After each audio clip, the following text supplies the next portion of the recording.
Hey guys, it's Core Ross and welcome to 6 News and also busting Rainbow Six Siege because we're going to be doing some testing along with some news as well. So Red Alpha let me know on Twitter that there was an update to the patch notes for the test server. Now this is really interesting. So first of all, we got an update on a better wording of the deployable shield glitch being patched out of the game, but also I'm going to test that and actually show you how it works and how they're actually removing it. And it does seem to be window by window. But the really interesting thing is updated.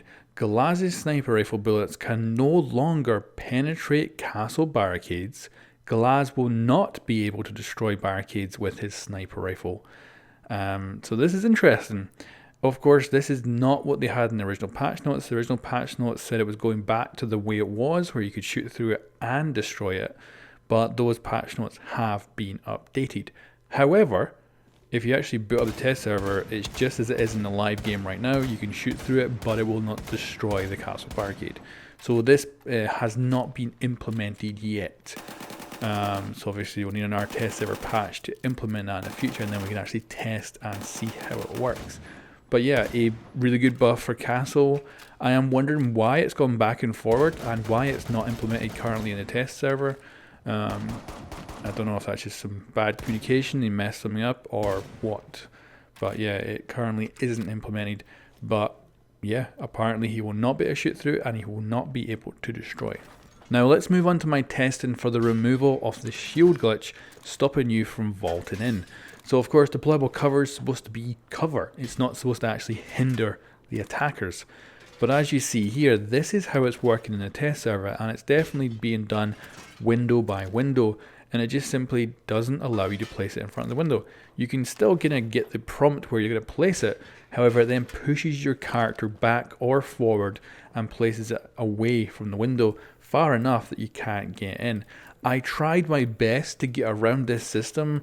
Like I slapped down a bunch of gadgets to try and like force it to place it in front of the window, so there was like nowhere else it could go, and I could not get it to work. So for single windows, you just cannot place it in front of it. Now according to the patch notes, this is still in progress, so there might still be maps where you can do it. However, obviously by the end of the test server phase, this might be gone entirely. Now I went and booted up a few different maps and tried it, and it worked the same on every single map that I tried. I tried a whole bunch of windows. I couldn't find the one that wasn't working, and it seemed to work consistently every single time. But like I say, I'm not convinced that this isn't going to have some way to get around it. Like maybe having all your teammates crowded around you or something. Now as you can see, double windows are not affected by this. But of course you can vault in. It is a bit of a pain in the ass sometimes to get that vault button to come up. But it does work, so the double windows are not changed. It is only the single ones. And as you can see, it just kind of forces you just that little bit away, which stops you doing this exploit. So there you go guys, that is the latest news for Rainbow Six Siege, along with some testing for Mythbusters as well. Thanks very much for watching, and I'll catch you next time.